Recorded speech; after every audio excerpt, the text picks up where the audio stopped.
All the same, in this revision, it was impossible to avoid the question of minorities being in one dominion or the other. Now, that was unavoidable. There is no other solution. So, he says that in both these situations, the minorities had no other choice. They had to live in the country in which they were living. There is no other solution. Now, what shall we do? Now, if we want to make this great state of Pakistan happy and prosperous, we should wholly and solely concentrate on the well being of the people and especially of the masses and the poor. If you will work in cooperation, forgetting the past, burying the hatchet, you are bound to succeed. If you change your past and work together in a spirit that every one of you, no matter to what community he belongs, no matter what relations he had with you in the past, no matter what is his color, caste, or creed, is first, second, and last a citizen of this state with equal rights, privileges, and obligations. There will be no end to the progress you will make. So he says that now there is no other solution. The minorities will have to live here in this country. So, in order to bury the past, what you have to do is that you have to forget, you have to bury the past, and you have to live with each other in full cooperation. And you have to live with each other, forgetting the caste, creed, or color. And you have to just remember that you are first and foremost the citizen of this country. And by believing that you are the citizen of this country, you will have equal rights, you will have equal privileges, and of course, you will have the same duties which the majority have. So, what is required is that all majorities and minorities, they should work together in cooperation and work together to bring about the progress in the country, to make this new state a successful state. Then he goes on to say in the next paragraph, I cannot emphasize it too much. We should begin to work in that spirit, and in the course of time, all these angularities of the majority and the minority communities, the Hindu community and the Muslim community, because even as regards Muslims, you have Pathans, Punjabis, Shias, Sunnis, and so on. And among the Hindus, you have Brahmins, Vaishnavas, Khatris, also Bengalis, Madrasis, and so on will vanish. Indeed, if you ask me, this has been the biggest hindrance in the way of India to attain freedom and independence. We would have been a free people long ago. No power can hold another nation, especially a nation of 400 million souls in a subjection. Nobody could have conquered you, and even if it had happened, nobody could have continued its hold on you for any length of time. But for this, therefore, we must learn a lesson from this. You are free to go to your temples, you are free to go to your mosques or to any other place of worship in this state of Pakistan. You may belong to any religion or caste or creed that has nothing to do with the business of the state. So, very clearly, in this part of speech, the Qaid tells us that the minorities, they have their rights. So, Pakistan as a country, though it's a Muslim state, but it has all kinds of people living here.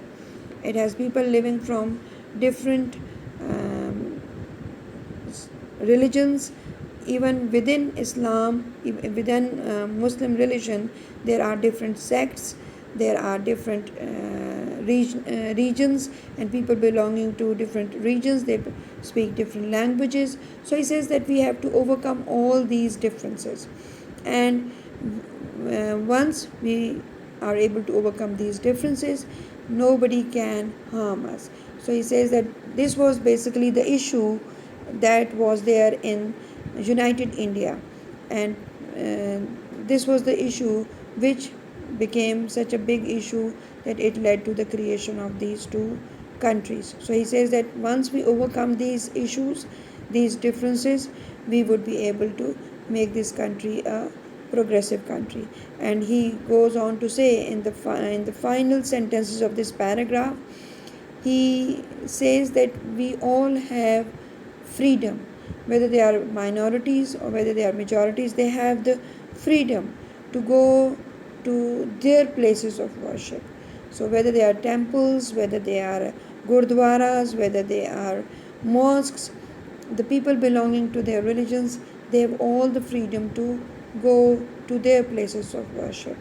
And this has nothing to do with the business of the state. That means that though it's a country which was created in the name of Islam, but the people belonging to other religions, they also have the freedom to practice their religion.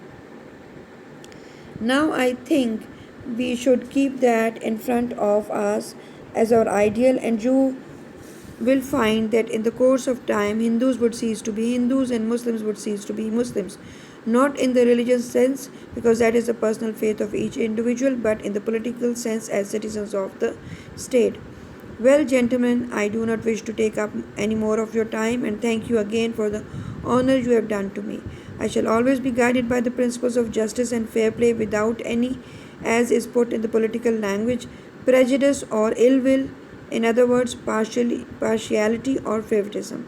My guiding principle will be justice and complete impartiality.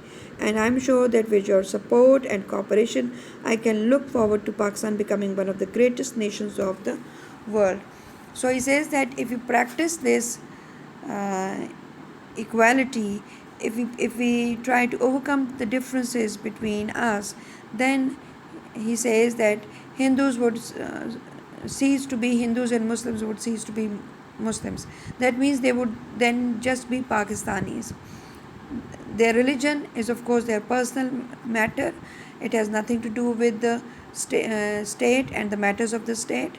And then he goes on to say that in the final portion of his speech that he he would practice justice and fair play.